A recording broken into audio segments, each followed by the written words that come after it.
How we doing? What is going on out there tonight? Well, it is Monday, and we're the day before the election. Oh, I'm not going to talk about what's going on in the world of politics.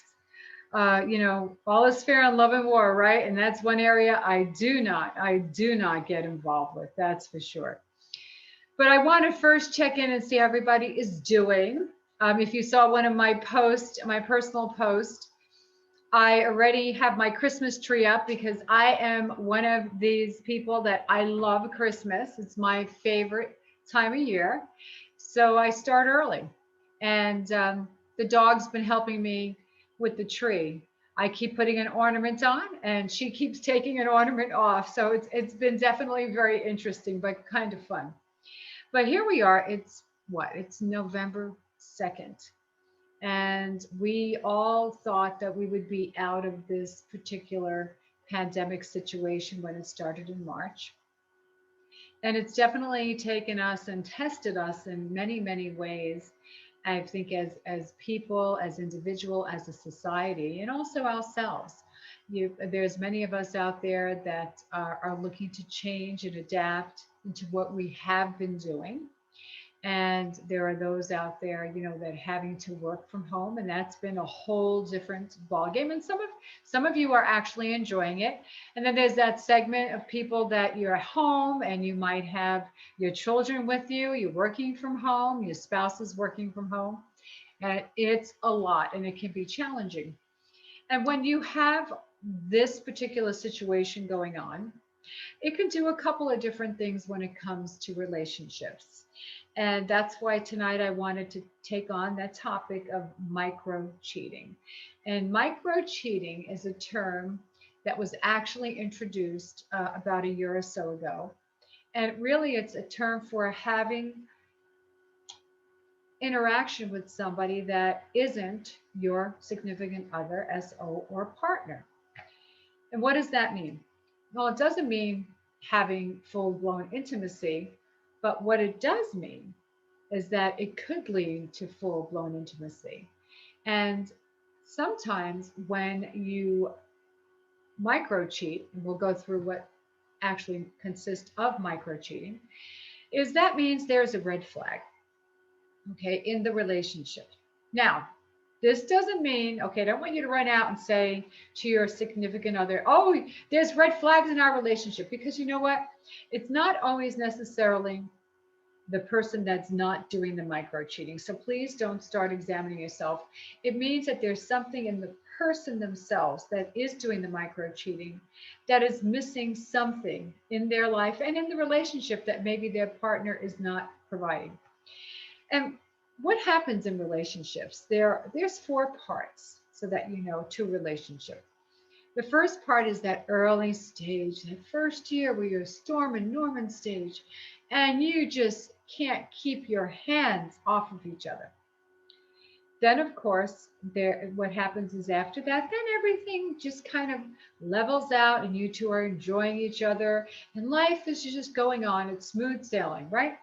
You're like a pair of doves and everything is in sync. And then what happens with relationships, and this is every relationship, they all go through this, is you get to the point where you're a little disenchanted. And this is where the micro cheating can occur. Now, that doesn't mean that the relationship ends. This is where it can occur. And I'll discuss that in a few minutes, but I want to go back and just talk about micro cheating. So right now, according to some statistics I looked up, there is a whole bunch. Micro cheating has been on the uprise, okay? As we talk about COVID's increasing the cases, so has the micro cheating cases have definitely been increasing. And the reason for that is, listen, let's face it, some of us have been kind of quarantined without partner. And even though we like and love each other, we don't like and love each other 24/7 sometimes. So there are times you do get on each other's nerves. And that's why it's nice when you have space. It's nice sometimes when you go away with your girlfriends or your guy friends and you come back, right? And you reconnect and it really rekindles the relationship. Well, many of us are not able to do that right now. Okay, so some we can't because of the situation which is going on with our health. We can't travel to a lot of different places. And some of us, frankly, just can't afford to because of what, again, how COVID has impacted us in many ways. So that's one of the reasons why it has been on the rise. And what's happening is there have been dating sites that have also recorded there have been a lot of married people. That's right, married people that are perusing these dating sites. No, they're not showing their pictures, but they're just looking. Okay, so if you're on a dating site and you're looking, whether you're in a relationship, married or not, something's going on. It means you think there's something better around the corner. Or a form of micro cheating could be that maybe when you might be going to the office or you might be in the office working and there's somebody that's pretty hot looking and you make sure that you look great because you know you're going to be running into that person. Maybe you go out for a drink with them afterwards to have lunch and you are flirting with them. You're just being a little flirtatious. That's also micro cheating. Or maybe you're checking out somebody on Facebook or Instagram and you're liking their post. You're checking them out, commenting. Maybe you're DMing them so that your partner can't see. Maybe you're texting someone and you actually don't display the name of the real person, you change the name to someone else. It's a little surreptitious behavior, wouldn't you say? But that's a form of micro cheating. Now, let me say something. Then this has always been my gut feeling, okay? If this behavior is being demonstrated, it means that there is maybe something lacking in the relationship. And we'll talk about that because that's when you need to sit down and talk to your partner. And sometimes for some people, men and women, we get to a certain age in life and we display this behavior because frankly, we want to know that we're still attractive, that we're still handsome, that we still got it. Okay. But actually, that's where you need to examine yourself and figure out what's going on with you and why aren't you satisfied that you need to have outside stimulation coming from somebody else in order to feed your ego. So that's one area as well. And when you're demonstrating this type of behavior, would you do this in front of your significant other? That's something else to think of. So if you're getting text messages late at night from someone else and your partner's sleeping and you're answering them, well, that's a no-no. That really is a no-no. Because how would you feel? This is how would you feel if your partner was doing that to you? Not that good, would you? Right? You definitely would, your ego would be shattered. But most of all, what happens is there's a trust level in every relationship that occurs. And you always wind up getting busted. I don't care. Whenever you're not doing something that doesn't really demonstrate the best of behavior. I mean, I believe in the 10 Commandments. Okay, treat others like you want to be treated, and stick to your same partner. I do believe in the golden rule. And what happens is when you have this behavior going on, you wind up getting busted. It happens somewhere along the line. Something happens, and your partner finds out. Now, this happens and can happen in long-term relationships and short-term relationships.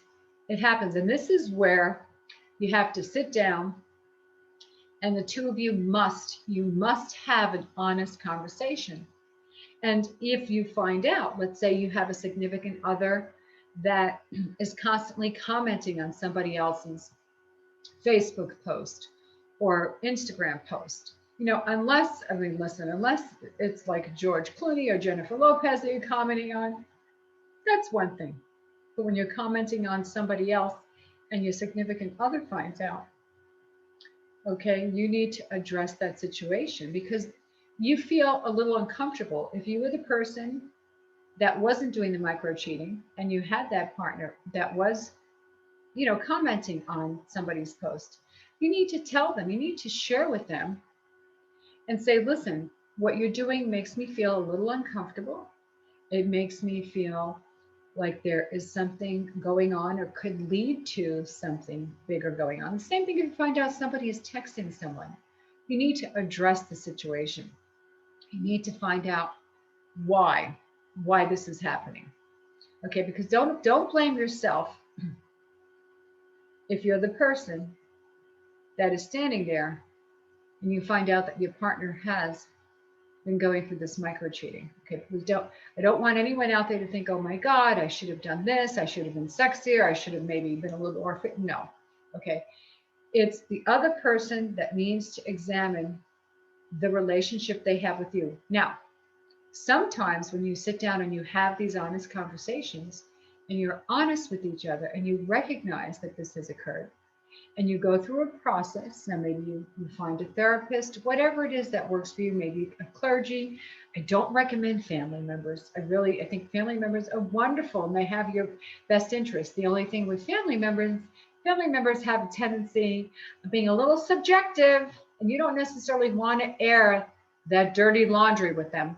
I recommend seeking somebody from the outside and taking a look at this type of behavior, why you initiated this behavior, and then the two of you should be able to sit down and talk about it. And that's the key thing, communication. Communication is key to everything. And that is the big deal. Is communication definitely strengthens your relationship. So when you do have that conversation and one of you has been micro cheating, maybe both of you have, you need to examine where you're at in your relationship and take the time to see what you can do, because no reason to split, no reason to divorce. No, it is what you need to talk it out so that it doesn't occur again. Both need to find out what you need to do to make that relationship stronger. And you know what? After situations like this, your relationship can be much stronger than it was before, because you have that foundation there of history. You have the foundation of being honest, even though you weren't honest, but being honest. Okay. And what that does, it strengthens the relationship. And that's where that fourth stage of the relationship comes in, because when you go through that disenchantment stage, but you recognize, hey, I don't want to lose this relationship, this is worth salvaging. And that's where you get to the point where you really develop a bond. And that's where that longevity factor comes in. So take a moment and think about your actions and how your actions and what you're doing can affect your partner, maybe affect your family, maybe it affects your professional life, and examine them. And if you're not happy in your relationship, then that's where you need to have the conversation, and maybe you can't resurrect the relationship. Maybe there's something there and you have to part ways, because you don't want to spend time in a relationship regretting it because you want to be with somebody else. That's the worst thing you can do. That's a disservice, not just to yourself, but to your partner, your significant other. So those of you out there, listen, I know micro cheating might seem it's harmless. A lot of ways it can seem harmless, but really you should think about continuing that behavior. And if you are a single person that's micro cheating and having this interaction with somebody that's in a relationship, you need to examine what you're doing. Because if that person is flirting with you, and let's say it did move to the next level, let's say they eventually came into your life, what does it say about integrity, right? If you were able to lure them over and they came into your life and you broke up a relationship, what's going to happen with the two of you? So think about your actions of what you're doing, because you know what? There are plenty of people in this world that are single, that are looking to find love. So don't cast your net for somebody that's in a relationship. And those of you that are in a relationship, examine why you're doing it and have a good conversation with your significant other, because you can go forward and you can definitely make it work. And if it doesn't work, then it's time to move on. So thank you so much. There's quite a bit more about micro cheating and also emotional cheating, which I'm going to bring to you in the next few weeks. But in the meantime, I wanted to send a message out to everybody out there. Again, it's November 2nd. I know it's the day before the election, and whoever you voted for, that's great. We know that there's only going to be one person that is going to be chosen, and that's fine. We have to respect each other. We have to respect each other's choices and differences. And it's important that we, as not just a community, as a nation and society, that we learn to have dialogue. And sometimes we don't always agree.